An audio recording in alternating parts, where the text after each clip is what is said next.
हरे कृष्ण। तो हम लोग चर्चा कर रहे थे Srimad Bhagavad Gita chapter 9 and text 1।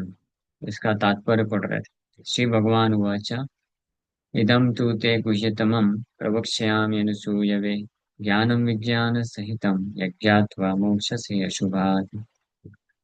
So Lord Krishna says, the Supreme Personality of God had said, My dear Arjuna, because you are never envious of me, I shall impart to you this most confidential knowledge and realization, knowing which you shall be relieved of the miseries of material existence. इस श्लोक में हम लोग चर्चा किए थे already. भगवान कृष्ण बोल रहे हैं इदम तू ते गुह्यतमम। अर्जुन, मैं आपको ये गुह्यतमम मीन्स सर्व गुह्यतम, गुह्यतम द मोस्ट कॉन्फिडेंशियल नॉलेज, मैं आपको प्रवक्ष्यामि, आई विल स्पीक। प्रवक्ष्यामि मतलब मैं बोल रहा हूँ, यानी मैं बताने वाला हूँ आपको ये सर्व गुह्यतमम ज्ञानम। क्यों? बिकॉज अनुसूया, because you are non envious, आप ईर्ष्या नहीं करते हो, ये क्वालिफिकेशन है। हाँ, भगवान ये नहीं बोले प्रवक्ष्यामि because you are a great scholar, प्रवक्ष्यामि because you are a great warrior. Krishna ऐसा नहीं बोले कि मैं आपको ये मोस्ट कॉन्फिडेंशियल गुह्यतम नॉलेज ज्ञान दे रहा हूँ क्योंकि आप एक महान योद्धा हो, क्योंकि आप जो है बहुत बड़े विद्वान हो, इंटेलिजेंट हो, और आप बहुत सेल्फ कंट्रोल है आप पे। अर्जुन के पास बहुत सेल्फ कंट्रोल था and he was very intelligent and he was greatest warrior of his time. ये सब क्वालिफिकेशन थी, लेकिन वॉन ने ये सब क्वालिफिकेशन नहीं बोला कुछ भी। बोले बिकॉज अनुसूया में, because you are non envious, that's all. तो कृष्ण के लिए केवल ये सफिशिएंट। नॉन इनवेस का मतलब क्या होता है? जो कृष्ण को प्रेम करने का इच्छा रखता है, या तो कृष्ण को प्रेम है, either you love Krishna or you have a sincere desire to love Krishna। ये अगर ये इन दोनों में से कोई भी स्थिति होती है, so Krishna becomes inclined to bestow his mercy। तब कृष्ण जो है प्रेरित हो जाते हैं तुरंत ऐसे भक्त को कृपा करने के लिए, और उसको कृष्ण बोलते हैं फिर गुह्यतमं ज्ञानम। ही स्पीक्स, भगवान बोलते हैं। Is already there in in the heart as परमात्मा, परमात्मा के रूप में है हृदय में। सो वही परमात्मा एक्चुअली कृष्णा परमात्मा के रूप में हृदय में है, चैत्य गुरु बोला जाता है। और वही कृष्णा चैत्य गुरु के रूप में जो है वो एक्सटर्नली मैनिफेस्ट होते हैं in the form of his dear devotees, जो शिक्षा गुरु या दीक्षा गुरु होते हैं, जो हमको कृष्ण कॉन्शियस नॉलेज देते हैं, कृष्ण के बारे में बताते हैं। सो कृष्ण ही उनके रूप में आते हैं। तो प्रवक्ष्यामि means either Krishna speaks directly like Arjun. Arjun जैसे जो भक्त हैं वो are most fortunate, Krishna directly बोलते हैं। और Krishna speaks through his pure devotees. हाँ, हाँ, लेकिन किसको? अनसूया में, those who are non envious. तो कहने का अर्थ ये है कि अगर कोई शुद्ध वैष्णव का भी आश्रय लेता है, तो अगर वो अनुसूया है, मतलब ही इज नॉन एनवियस, तब वो उनके आश्रम का पूरा लाभ उठा पाता है। उनके द्वारा कृष्ण कॉन्शियस ये नॉलेज, कृष्ण भावनामृत ज्ञान को प्राप्त कर सकता है, अदरवाइज ही कैन नॉट। वही कृष्ण दुर्योधन को जाके भी समझाने का प्रयास किए थे, ज्ञान देने का प्रयास किया है, but he couldn't understand because of envy. नहीं समझ पाए। Envy towards Pandavas, envy towards supreme lord, इसके कारण नहीं समझ पाए। बट अर्जुन को बोले, अर्जुन समझ गए। तो उसी प्रकार से जो डिवोटिस महाभागवत, जब कृष्ण महाभागवत के द्वारा गुरु वैष्णव आचार्यों के द्वारा बोलते हैं, तो दोज वर नॉन एनवियस, वो लोग समझ जाते हैं। तो कृष्णा कृष्ण साइमल्टेनियसली ये दोनों कार्य करते हैं। परमात्मा के रूप में हृदय से भी बोलते हैं किसी जीव के, और सामने से भक्त भी बोलते हैं। तो Krishna is willing to help living entity from within and without in both the ways. It doesn't want to give leave any opportunity. So इससे पता चलता है कि भगवान बहुत तत्पर है, is very eager to deliver us but unfortunately we are not so eager. Krishna बहुत तत्पर हैं हमारा उद्धार करने के लिए, कि हृदय से भी बोलना चाहते हैं। हाँ, हम सुनते नहीं। We say shut up, don't speak. और फ्रॉम विदाउट भक्तों के माध्यम से बोलना चाहते हैं, but we block our ears now. Then what is the solution? But still Krishna बोल रहे हैं कि अनुसूय वे ज्ञान विज्ञान सहितम, दोनों बताने वाले हैं, जिसको जान करके व्यक्ति सारे अशुभ से मुक्त हो जाएगा। कि हम लोग ऑलरेडी चर्चा किया था। अब भगवान ये जो गुह्यतम ज्ञानम है, इसके कुछ कैरेक्टरिस्टिक्स बता रहे सेकंड नंबर श्लोक में। राज्य विद्या राज्य गुह्यम पवित्रमिदम उत्तमम, प्रत्यक्ष वागमम धर्म्यम सुसुखम कर्तुमव्ययम्। So this knowledge is the king of education, the most secret of all secrets. It is the purest knowledge, and because it gives direct perception of the self by realization, it is the perfection of religion. It is everlasting and it is joyfully performed. So ये characteristics है। ये जो गुह्यतमम ज्ञानम, परम दिव्य गुह्य ज्ञान है, इसका लक्षण ये है कि ये किंग ऑफ ऑल एजुकेशन, राज विद्या है। भगवान बोल रहे हैं knowledge of Bhagavad Gita is king of all education. तो जितने भी लोग इंस्पायर्ड हैं एजुकेशन या तो प्राप्त करने के लिए या एजुकेशन देने के लिए, कई लोग होते हैं इंस्पायर्ड होते हैं एजुकेशन के लिए, चैरिटी देते हैं, दान देते हैं, तो उनको बताइए, ये श्लोक दिखाइए,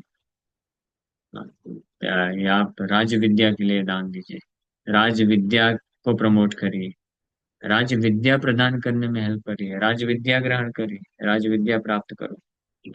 the king of education, education ऐसा ज्ञान जो व्यक्ति को कृष्ण कॉन्शियस ना बना सके, कृष्ण के तरफ लेके ना जा सके, जो ऐसा ज्ञान, विद्या जो कृष्ण से दूर लेके जाता है, उसको विद्या नहीं बोला जाता है, उसको अविद्या बोला जाता है। That is in science. और जो विद्या कृष्ण की तरफ लेके जाए, उसको ही असली विद्या कहते हैं। और आउट ऑफ ऑल सच विद्या, जितनी प्रकार की ऐसी विद्याएं हैं वैदिक शास्त्र में, सब अलग अलग प्रकार की विद्या है, उसमें से जो सुप्रीम है, जो राजा है, जो मास्टर है, वो है ये राज विद्या, नॉलेज ऑफ भगवत गीता। इसे कल्मिनेशन है, ये अल्टीमेटली इस एंड तक पहुंचना है, हाईएस्ट सुप्रीम। सो राज विद्या refers to the supremacy of this education, Bhagavad Gita, Bhagavad Gita के ज्ञान की सुप्रीमेसी को एस्टेब्लिश कर रहे हैं भगवान राज विद्या बोल करके। That there is nothing beyond this, there is nothing superior to this. ये इसको बोलते हैं राज विद्या। विद्या मध्य कौन विद्या श्रेष्ठ, महाप्रभु जब रामानंद राय से इंक्वायर की, माय डियर रामानंद राय,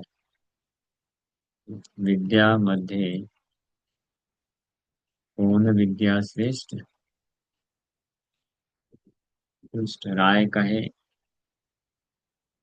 तो चैतन्य चरितमृत मध्य लीला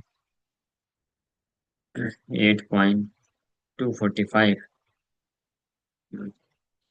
महाप्रभु से ये मध्य लीला का 8वां अध्याय है, सबको पढ़ना चाहिए। रामानंद राय के साथ कन्वर्सेशन है।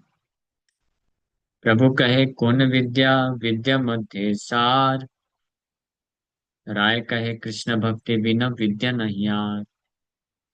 महाप्रभु रामानंद राय on one occasion the Lord inquired of all types of education which is the most important. So Ramananda Rai बोले no education is important other than the transcendental devotional service of Krishna. Krishna की दिव्य सेवा भक्ति के के अलावा और कोई भी एजुकेशन विद्या श्रेष्ठ नहीं है। कीर्ति गण मध्य जीवेर कौन बड़ा कीर्ति, कृष्ण भक्त बलिया जहारा है ख्याति। ये बोलते हैं विद्या से संबंधित एक और आता है, संपत्तिर मध्य दुख मध्य कौन दुख हाय गुरुतर। है ना। लोग रोते हैं ना, मुझे इतना दुख मिला, मुझे इतना दुख मिला। महाप्रभु पूछे दुख मध्य कौन दुख है गुरुतर। कृष्ण भक्त विरह बिना दुख नहीं देखी पर।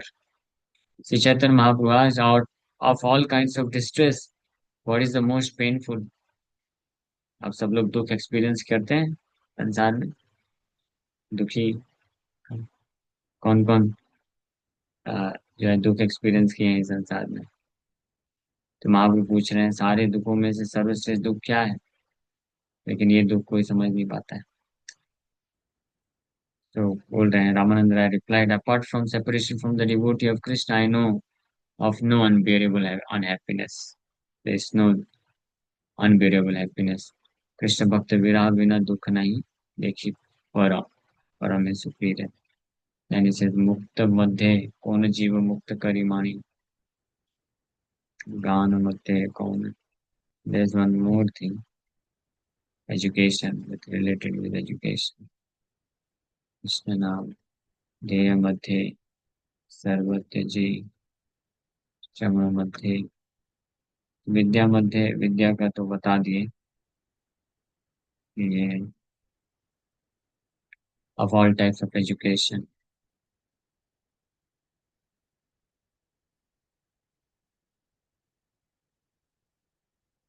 Okay anyway।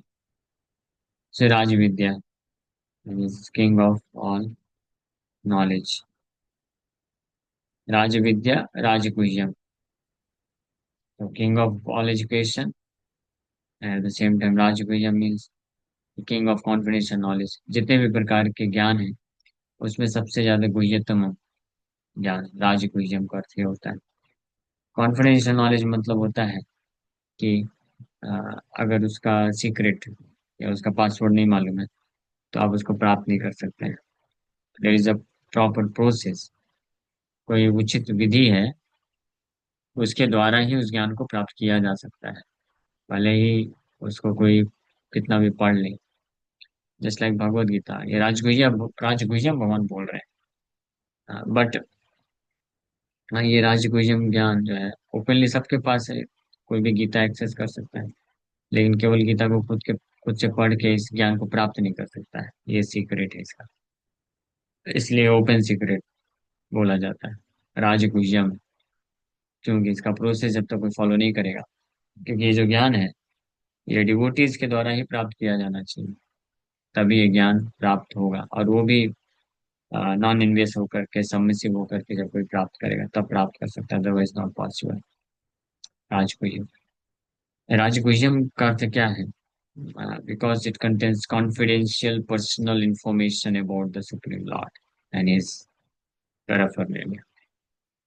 क्योंकि ये अत्यंत गोपनीय गुह्य परम भगवान कृष्ण के बारे में और कृष्ण के जो पैराफर्नेलिया है यानी कृष्ण से संबंधित स्थान है, वस्तु है, व्यक्ति है, उनसे संबंधित ज्ञान को ये प्रदान करता है, वर्णन करता है, उसके बारे में बताया गया, इसलिए इसको राज गुह्यम बोला गया है, king of confidential knowledge. And इसलिए भला ये जैसा जो कॉन्फिडेंशियल नॉलेज है, ज्ञान है, उसको कोई ऐसे कैसे प्राप्त कर सकता है until unless कृष्ण उसको अलाउ करे, तो कृष्ण को कॉन्फिडेंस मिले। कॉन्फिडेंशियल नॉलेज मीन्स कॉन्फिडेंस मिलने पे ही जो रिवील किया जा सके। So until unless Krishna is confident, भगवान कृष्ण को जब तक कॉन्फिडेंस नहीं आएगा किसी में, हाँ ये बहुत श्रद्धावान है, is non envious, is very sincere, sincere है, श्रद्धावान है, नॉन एनवियस है, ईर्ष्या नहीं है, तो भगवान कैसे इस ज्ञान का जो फ्लो है उसको कैसे खोल सकते हैं। हाँ, क्योंकि अल्टीमेटली चाबी रेगुलेशन तो उनके हाथ में ही है, he can control it fully, वो कंट्रोल कर सकते हैं। मत्ता स्मृति ज्ञानम अपूर्णम से कृष्ण से, मेरे से ही ज्ञान स्मृति अपूर्णम आता है। तो जब भगवान देखते हैं कि ओ ये is not qualified, qualified means ऐसा नहीं है कि कृष्ण इस ज्ञान को सबको देना नहीं चाहते हैं। बट क्वालिफिकेशन डिस्क्वालिफिकेशन तो हमेशा है। जस्ट लाइक इस संसार में भी कोई बहुत बड़े कॉलेज में एडमिशन लेना चाहता है, कोई मेडिकल प्रैक्टिशनर बनना चाहता है, इंजीनियर बनना चाहता है अच्छे कॉलेज से, तो उसका क्वालिफिकेशन का रिक्वायरमेंट है। एंड बेयर मिनिमम क्वालिफिकेशन तो सबके पास होना ही चाहिए, 12th का डिग्री तो होना ही चाहिए। अगर कोई 12th पास नहीं किया है, क्वालिफाइड नहीं है, तो कॉलेज में एडमिशन नहीं मिलेगा उसको। हाँ। और फिर और जितना बड़ा कॉलेज, रेपुटेड कॉलेज और अच्छा कॉलेज चाहिए, तो 12th के एग्जाम के साथ साथ फिर कोई ना कोई एंट्रेंस एग्जाम में क्वालिफाई करना चाहिए, या 12th के एग्जाम में भी मेरिट में आना चाहिए। ये सब क्वालिफिकेशन चेक की जाती है। ये संसार के भी जो ज्ञान है, जो कि राज विद्या नहीं है, राजगुह्यम है। सो फिर बोला, जो राज विद्या है, किंग ऑफ एजुकेशन है, राजगुह्यम है, जो कि मोस्ट कॉन्फिडेंशियल नॉलेज, उसके लिए क्वालिफिकेशन की जरूरत नहीं पड़ेगा। कोई भी व्यक्ति अपने मनमाने ढंग से कैसे भी पढ़ेगा गीता को, और कैसे भी उसका जो है व्याख्या करेगा, टीका करेगा, तो वो- उससे मिल जाएगा उसको ज्ञान। नहीं, all this people who are non devotees, जो भक्त नहीं है, और जो वर इम्पर्सनलिस्ट, मायावादी, जो कृष्ण के स्वरूप को नहीं मानते हैं, और जो कृष्ण के जो इंस्ट्रक्शन है गीता में उसको एक्सेप्ट नहीं करते हैं, उसके अगेंस्ट कुछ बोलते हैं, so they are all blind about the truth of Bhagavad Gita. Bhagavad Gita का सत्य उनको कभी नहीं मिल पाता है। वो हमेशा ज्ञानी बने रहते हैं। पूरा भगवत गीता को सैकड़ों बार पढ़ने के बाद भी, व्याख्या करने के बाद भी, दे रिमेन द सेम फूल। नहीं समझ पाते हैं, दे कैन नॉट अंडरस्टैंड। लेकिन अगर कोई भक्त है, only a devotee, who surrenders to a pure devotee, can understand the real imports of Bhagavad Gita. इसलिए राजगुह्य भगवान बोल रहे, king of confidential knowledge, it's not so easily attainable. इतनी आसानी से ये व्यक्ति कोई प्राप्त नहीं कर सकता, समझ नहीं सकता है। कितने ही सारे लोग हैं, गीता पढ़ते हैं, पढ़ पढ़ के छोड़ दिए, पीएचडी कर लेते हैं, but they can not understand even little bit of it. ये हमने प्रैक्टिकली एक्सपीरियंस किया है। जब बुक डिस्ट्रीब्यूशन करते हैं ना, तो आपको अनेकों प्रकार के नमूने मिलेंगे, आप एक्सपीरियंस कर सकते हैं। भगवान यहाँ पे बोल रहे हैं ना, प्रत्यक्ष वाक में हम डायरेक्ट एक्सपीरियंस कर सकते हैं। हाँ। मेरे को एक व्यक्ति मिला था, ऑलमोस्ट 70 ईयर्स का था, और पूरा मैंने पूरा लाइफ भगवत गीता पे किया है, पढ़ा है, और मैंने इस पे पीएचडी किया है। हाँ। तो मैंने जस्ट पूछा विनम्रता से, तो आपने क्या समझा? क्योंकि उसको देख करके मैं समझ गया कि कोई भक्ति तो नहीं करता है। मैंने पूछा क्या समझा, तो उसने पता है क्या बोला? क्या समझा? वो बोला कि भगवत गीता जो है इम्प्रैक्टिकल है। मैं सुना, मैंने बोला then you never understood Bhagavad Gita. साफ बोल दिया, आप समझे ही नहीं गीता को, क्योंकि आपने अच्छे से पढ़ा ही नहीं। जो प्रोसेस है, उस प्रोसेस को आपने फॉलो ही नहीं किया। You couldn't understand. I am sorry to say, आपने पूरा जीवन दे दिया गीता को पढ़ने के लिए, पीएचडी कर लिया, सब कुछ कर लिया। You might have authorize degree, हो सकता है ऑथराइज डिग्री होगी आपके पास, but you never understood, because Gita आपने पढ़ा, बट गीता में जब भगवान प्रोसेस जो बता रहे हो आपने फॉलो नहीं किया। किसी वैष्णव आचार्य के आश्रम में जाके आपने पढ़ा गीता? नहीं, खुद से इंडिपेंडेंटली पढ़ा, तो कैसे समझेंगे? तो फिर मैंने पूछा उसको कि what is impractical in Gita, tell me, कोई एक चीज बताओ जो कि इम्प्रैक्टिकल है, सो लेट मी सी। और उस वक्त मैं कॉलेज स्टूडेंट ही था, मीन्स उस वक्त में भी 3rd और 4th ईयर, तो मेरे को 2 ढाई साल भी हुए थे बस गीता कृष्ण कॉन्शियसनेस प्रैक्टिस करते हुए। और हम बुक डिस्ट्रीब्यूशन कर रहे थे दिसंबर मैराथन में, कोचिंग क्लासेस में जा जाकर, तो वो एक कोचिंग क्लास का वो एक्चुअली डायरेक्टर था। वो कहीं था, कोई गवर्नमेंट में, तो रिटायर होकर के कोचिंग क्लास खोल दिया था। तो हालांकि क्योंकि गीता पढ़ता था, तो उसका कुछ इंटरेस्ट था गीता में, तो उसने अलाउ किया था क्लास में अनाउंसमेंट करके, और डिस्ट्रीब्यूट हुई थी गीता। ये अच्छी बात थी। बट वो फिर बाद में ऐसा आर्गुमेंट करने लगे, बोला कि ये ज्यादा प्रैक्टिकल नहीं। मैंने बोला, क्या ही प्रैक्टिकल है? तो उसने बोला कि हाँ, ये भगवत गीता में ना कृष्ण बोलते हैं कि बिना फल से आसक्त हुए, फल के प्रति आसक्ति छोड़ दो और कर्तव्य करो। Perform your duty at it has to be done as a matter of duty. कर्मण्येवाधिकारस्ते मा फलेषु कदाचन। वो मेरे को बोला इट इज नॉट पॉसिबल। कर्म करो और फल के बारे में मत सोचो। Without result you perform your duty. बोला कि ये पॉसिबल कैसे है? क्योंकि जब तक इंस्पिरेशन नहीं होगी कि मैं कोई कार्य कर रहा हूँ, क्यों कर रहा हूँ, तो कैसे कोई व्यक्ति करेगा? तो मैं बोला ये आप बिल्कुल सही बोल रहे हैं। अगर इंस्पिरेशन जब तक नहीं होगा तो वो कैसे कर सकता है? लेकिन आपने आधा ही समझा, बस पूरा नहीं समझे। तो कृष्ण बोल रहे हैं कि फल के लिए, फल को भोग करने के लिए कार्य मत करो। जो फल है उसको मुझे अर्पण करने के लिए कार्य करो। तो जब आप कृष्ण के प्रति प्रेम विकसित करेंगे ना, तो कृष्ण की सेवा के लिए, कृष्ण को समर्पण करने के लिए, और जो फल आएगा कार्य करने से वो कृष्ण के लिए है, कृष्ण की प्रसन्नता के लिए है। तब आप जो है ये श्लोक फॉलो कर पाएंगे कि बिना फल से आसक्त हुए कर्तव्य को कर्तव्य मान के करो, otherwise you can not do it. तो फिर मैं उसको बताया, एग्जाम्पल बताया प्रैक्टिकल। मैं बोला हम लोग को देख लो। हम लोग इस जो गीता वितरण कर रहे हैं, हम कोई कमीशन नहीं लेते। इसमें से हम कोई पैसा नहीं प्राप्त करते, कोई फल नहीं चाहिए हमको। लेकिन हम देखो, मेरे जैसे ऐसे 10-12 यूथ हैं। ये top engineering college of Jaipur, Jaipur का, राजस्थान का टॉप इंजीनियरिंग कॉलेज है एनआईटी जयपुर, आप तो जानते ही हैं। तो आपको लगता है कि इतने टॉप इंजीनियरिंग कॉलेज से कोई सड़कों में जा जा करके गीता बांटेगा? हाँ, मैं उसको आईडी कार्ड दिखाया, देख लो एनआईटी जयपुर का आईडी कार्ड है। तो वो शौक रह गया, बोला सही बात है, ऐसा क्यों कर रहे हो आप लोग, इसमें क्या पैसे कमाओगे? बोला यही है, यही गीता का प्रैक्टिकल आंसर है कि प्रैक्टिकल है। क्योंकि हमने, और मैं उस वक्त 2-2.5 साल में, बोला मेरे को ज्यादा समय नहीं हुआ है, मैं तो आपसे बहुत छोटा हूँ, आपका ग्रैंडसन की उम्र का हूँ।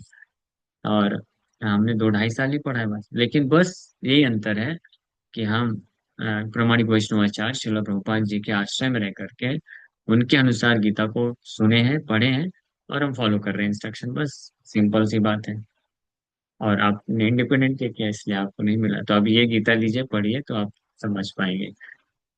तो फिर ये प्रैक्टिकल है। मैं बोला कि हमारे जितने भी यूथ डिवोटीज हैं, आप देख लीजिए, ये लोग सेल्फलेसली बुक डिस्ट्रीब्यूशन करते हैं। दे डोंट डिमांड और आस्क और expect any commission out of it, और सेल्फलेसली वो कर रहे हैं कृष्ण के लिए।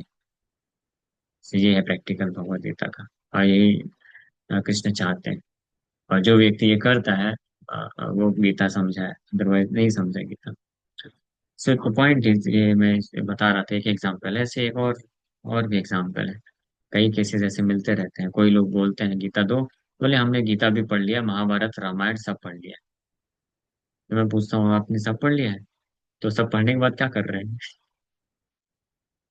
तो फिर उनके उत्तर अजीबोगरीब होते हैं। बोलते हैं हाँ सब समझ गया, कुछ नहीं रखा है ये सब चीज में, यार संसार में आओ जाओ, यही है बस नियम। इसका मतलब आपने नहीं पढ़ा है, आपका अंडरस्टैंडिंग खोखला है। क्योंकि आपने सही, या तो सही तरीके से नहीं पढ़ा, सही गीता नहीं पढ़ा। आप ये गीता लेके जाओ, इसका तात्पर्य जब पढ़ेंगे तो एक वैष्णव आचार्य आपको पढ़ाएंगे। ठीक है, तो इसके तात्पर्य आप पढ़ो, Bhagavad Gita as it is के श्रील प्रभुपाद जी वैष्णव आचार्य हैं, आपको पढ़ाएंगे, तब आपको समझ में आएगा। हाँ। लेकिन लोगों का फॉल्स ईगो इतना स्ट्रांग होता है कि वो लोग ये बातें नहीं सुनना चाहते, पसंद नहीं करते हैं, और अपना ही कुछ कुछ बोलते रहते हैं, चले जाते हैं। But what can we do? हम कुछ कर नहीं सकते, हम तो बस समझा सकते हैं, प्रयास कर सकते हैं। एनीवे, सो इसलिए राज गुह्यम, most confidential knowledge, it's not so easily attainable. केवल वही भाग्यशाली लोग जो तद विद्धि प्रणिपात है ना परिप्रश्न सेवया उपदेक्षति तद ज्ञानम ज्ञानी तत्वदर्शिना, केवल वही प्राप्त कर सकते हैं। ठीक है, थैंक यू वेरी मच। हरे कृष्ण। इस श्लोक पे हम लोग कल और व्याख्या करेंगे। किसी भक्त का कोई प्रश्न है तो पूछ सकते हैं। हरे कृष्ण। हरे कृष्णा प्रभु जी। ये सबमिसिव एटीट्यूड कैसे डेवलप कर सकते हैं Gita? Simply understanding that I am most insignificant. अगर कोई बस ये समझ जाता है कि मैं बहुत ही महत्वहीन हूँ, आई एम मोस्ट इनसिग्निफिकेंट, और भगवान, परम भगवान महानतम है, most perfect, most greatest personality, और उनके जो शुद्ध वैष्णव हैं वो महान है, तो मुझे उनका आश्रय लेना चाहिए। उनकी कृपा से मैं जीवन के महत्व को समझ सकता हूँ। और फिर उनकी ही कृपा से अपने जीवन के जो उद्देश्य है उसको प्राप्त करने में आगे बढ़ सकता हूँ। तो इसको बोलते हैं सबमिसिवनेस। श्रद्धा, नॉट चैलेंजिंग स्पिरिट। वो अनसबमिसिवनेस या चैलेंजिंग स्पिरिट में कौन रहता है? व्यक्ति जो अपने आप को महान समझता है, जो सोचता है कि मैं ज्यादा बुद्धिमान हूँ, मेरे पास ज्यादा ज्ञान है, भगवान से भी चैलेंज कर देता है। भगवान के जो वर्डिक्ट होते हैं या इंस्ट्रक्शन होते हैं, उन्हीं को चैलेंज कर देता है कि भगवान ऐसे कैसे बोल सकता है, ऐसा कैसे हो सकता है। कुछ ऐसे मूर्ख ऐसे भी होते हैं, वो डायरेक्ट भगवान को चैलेंज करते हैं, बोलते हैं कि ऐसा कैसे हो सकता है, कुछ भी बोल दिए। हाँ, तो वो कैसे समझ सकता है भला? Not possible. बट जो हम्बल होता है, विनम्र होता है, only he can understand properly, क्योंकि उसके अंदर एक्सेप्टेंस होगा ना। नहीं तो रिजेक्शन का एटीट्यूड रहेगा। ठीक है, क्लियर है? हरे कृष्ण। यस प्रभु, thank you so much. Okay, Hare Krishna, thank you very much.